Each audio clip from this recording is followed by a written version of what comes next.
नमस्कार साथियों, मैं कुणाल आप सभी का संस्कृति आईएएस यूट्यूब चैनल पे स्वागत करता हूं। आज की वीडियो में हम लोग बात करने वाले हैं एक बेहद महत्वपूर्ण स्वास्थ्य विकार के बारे में। यह जो समस्या है, यह समस्या कैंसर की है। आप सभी जानते हैं कि कैंसर आज के समय में सामान्य सा हो गया है, लेकिन यह बहुत अधिक जानलेवा है और बहुत सारे लोगों की जान लगातार ले रहा है। कैंसर आपके शरीर में किसी भी हिस्से में हो सकता है और जैसे-जैसे इसकी स्टेज बढ़ती है, वैसे-वैसे यह घातक होता है और इंसान की जान के साथ ही फिर यह जाता है। लेकिन पूरी दुनिया में इसके लिए लगातार प्रयोग हो रहे हैं, टेस्ट किए जा रहे हैं कि इसके लिए एक प्रॉपर रामबाण इलाज हम ढूँढ सकें, जिससे कि इसको जड़ से खत्म किया जाए। उसी दिशा में कार्य करते हुए हमारे देश को यानी कि भारत को स्वदेशी रूप से एक नई सफलता हासिल हुई है और यह जो नई सफलता है, यह आने वाले समय में उन सभी लोगों के लिए बेहद खास हो जाएगी, जिन्हें भारत में रहकर ही कैंसर का ट्रीटमेंट कराना होगा। तो अभी स्थिति जो है एक स्वदेशी रूप से विकसित एक कार टी सेल थेरेपी है, जिसको उपयोग करने के लिए भारत में अब मंजूरी दे दी गई है। आज की वीडियो में हम लोग बात करेंगे कि किसे दी गई है मंजूरी और कार टी सेल थेरेपी होती क्या है और किस प्रकार से यह मानव शरीर के अंदर कैंसर को खत्म करती है पूरी तरह से और साथ-साथ इसमें कितना खर्चा आ जाएगा। हर एक बात को जानने के लिए बने रहें वीडियो के अंत तक और एक प्रश्न जो इस खंड से आपसे पूछा जा सकता है, वह प्रश्न इस प्रकार का रहेगा। क्लियर है? एक ईज़ी सा प्रश्न है, आप लोग को यदि पता है तो आंसर कमेंट कर दीजिए, कमेंट बॉक्स खुला हुआ है, अन्यथा बने रहिए हमारे साथ वीडियो के अंत तक, हर एक बात आपको बताई जाएगी। तो जो मंजूरी देने का जिम्मेदारी है, वह जिम्मेदारी केंद्रीय औषधि मानक नियंत्रण संगठन के पास है। अब उसने जिस थेरेपी को अभी अप्रूव किया है, उसका नाम है नेक्सकार 19। ठीक है, तो ये नाम आप लोग याद रख सकते हैं, यूपीएससी नहीं तो किसी और एग्जाम में यह पूछे जाने की संभावना है। जो नेक्सकार 19 यह थेरेपी है, इसको कहा है कि ठीक है, अब आप मार्केट में अवेलेबल करा सकते हैं ताकि लोग इससे अपना ट्रीटमेंट करा सकें। डेवलपमेंट किसने किया है इसका? तो देखिए आईआईटी बॉम्बे की ही एक कंपनी है जिसका नाम है इम्यूनो एसीटी, उसके द्वारा इसको विकसित करने का कार्य किया गया है। सफलता भी काफ़ी अच्छी है इसकी, जर्नली माना जा रहा है कि यह 65 से 70% तक सफलता से कार्य करती है। यह एक बहुत ही ज़्यादा बड़ी उपलब्धि है हम सभी लोगों के लिए, इस बड़ी बीमारी के लिए। क्लियर है इतनी बात? और ये देख लीजिए, अब यह भारत में जब अवेलेबल हो जाएगी सभी लोग के लिए, मार्केट में सबको मिलने लगेगी, उस स्थिति में अब क्या होगा कि लोगों को अपने कैंसर का ट्रीटमेंट कराने के लिए विदेशों में नहीं जाना होगा।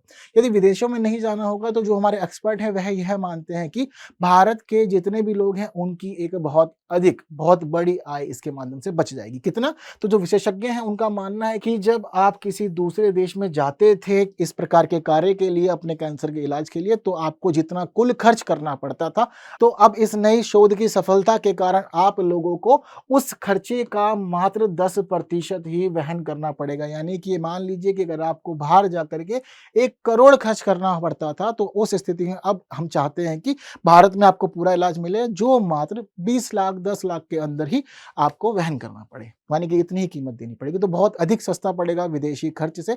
और हम देख रहे हैं कि देखिए बीमारी जो होती है ना, वो बीमारी कभी यह देख के नहीं होती कि कौन अमीर इंसान है, कौन गरीब है ना? आपकी जेब में कितना धन है, जेब में धन है या नहीं है, बीमारी मन में सोचेगी कि हो जाऊँ, नहीं होऊँ इसे। तो ये वो वाली स्थिति होती है कि सबको हो सकती है, किसी को भी, कहीं भी, कैसे भी हो सकती है, कोई भी व्यक्ति डायग्नोस किया जा सकता है कैंसर से, ठीक है? तो इस स्थिति में जितना कम खर्च इस मामले में उठाया जाएगा, सभी के लिए राहत का विषय ही रहेगा। तो अभी जो शुरुआती स्थिति है, विचार किया जा रहा है कि 30 से 40 लाख रुपए तक में लोगों को यह थेरेपी प्रोवाइड की जाए। हालाँकि यहाँ पर ये लोग चाहते भी हैं कि इसकी कीमत को खींच करके 10 लाख या 20 लाख तक सीमित कर दिया जाए और इससे ज़्यादा कम करने की कोशिश भी की जाए।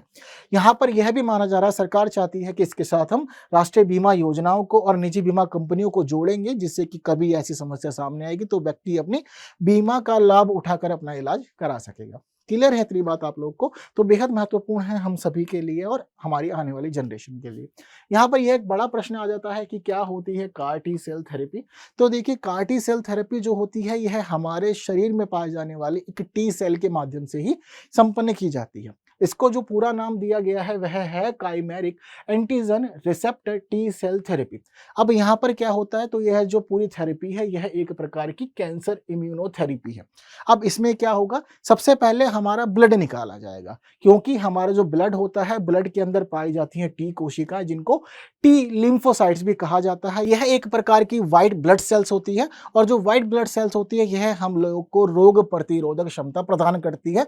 जब कभी भी हमारे शरीर में कोई भी समस्या आती है, कोई भी रोग बनने लगता है तो यह उसका विरोध करती है, उससे लड़ाई करती है और उसके बाद हमें वापस से सुरक्षित बनाती है। इतना ही नहीं, जब यह डायग्नोज कर लेते हैं कि बॉडी के अंदर कुछ भारी तत्व आ गए हैं या नकारात्मक तत्व आ गए हैं, तो पहले उसको खत्म करेगा। उसको खत्म करने के साथ-साथ ही ये अपने आप को इस प्रकार से कन्वर्ट कर लेती है हमारी बॉडी कि अगर कभी दोबारा बॉडी में आने की कोशिश भी करेगा ना वो, तो पूरी तरह से मामला सुरक्षित किया जा सकेगा। इस प्रकार से हमारा शरीर काम करता है। तो जो ये टी लिम्फोसाइट्स होते हैं, जो व्हाइट ब्लड सेल्स कहलाते हैं एक प्रकार के, तो अब क्या होता है कि बॉडी से पहले ब्लड निकाला, ब्लड से सेल्स निकाले, उसमें से टी कोशिकाओं को लिया और टी कोशिकाओं को लेकर के गए लेबोरेटरी के अंदर। अब क्या होगा कि उसको थोड़ा सा चेंज किया जाएगा, कुछ अमेंडमेंट्स किए जाएंगे, कुछ जोड़े जाएंगे, उसके साथ एक रिसेप्टर को जोड़ा जाता है और जो रिसेप्टर उसका जोड़ा जाता है उसका नाम होता है काइमेरिक एंटीजन। जब उसको जोड़ दिया जाता है तो उसके बाद हो जाता है यह पूरा कार टी सेल थेरेपी, यानी कि CAR टी सेल थेरेपी। तो अब यह क्या की जाएगा कि इसको संशोधित करने के बाद में फिर वापस से हमारे शरीर में डाल दिया जाएगा। अब क्या हुआ कि यह जो टी सेल्स थे जो हमारी बॉडी से निकाले गए थे उनके साथ रिसेप्टर को जोड़ दिया गया है। ये ठीक उसी प्रकार है कि हमने किसी के साथ में कुछ मशीन को जोड़ दिया है जिससे कि अब वो तेजी से काम कर सकता है।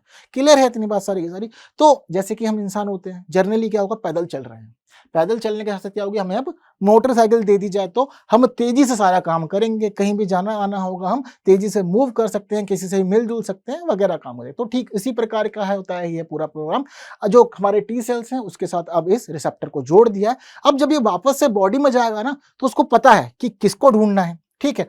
और अगर मान लो कि इस टी सेल को पहले अगर कैंसर के सेल्स मिले भी होंगे तो यह उससे लड़ेगा नहीं, क्योंकि इसको पता है कि सामने वाला मजबूत है। और जब कभी भी सामने वाला हमारा प्रतिद्वंदी अधिक मजबूत होता है, अधिक शक्तिशाली होता है, हम क्या करते हैं, देखो फायदा इसी में, चुपचाप साइड से निकल जाओ। खाली पीली बेवजह झड़प करोगे, फिर आंख वाँख काली हो जाए, किसी की एक आधी हड्डी वड्डी टूट जाए तो इलाज का खर्चा भी अलग से उठाना पड़ेगा, घाटे का सौदा होता है ना। तो वही वाली स्थिति होती है। आप सबको एक किस्सा तो याद होगा ना चाणक्य वाला, कि चाणक्य की कैसे किस प्रकार से इंसल्ट हुई थी। उसने वहां लड़ाई नहीं लड़ी, बाद में उसने एक पूरी लंबी प्रक्रिया तैयार की, चंद्रगुप्त को तैयार किया, फिर उसके बाद वह वापस से लेकर के आया, उसको हमला किया, पूरा साम्राज्य हथिया लिया, वह विजय अच्छी होती है। तो ठीक इसी प्रकार की यहाँ स्थिति होती है। पहले नहीं लड़ेंगे, टी सेल क्या करेंगे, शरीर से बाहर जाएंगे, लेबोरेटरी घूम करके आएंगे। अब लेबोरेटरी घूम करके अभी मॉडर्न बन गए, अभी अच्छे से अब सूट बूट में आएंगे वापस से।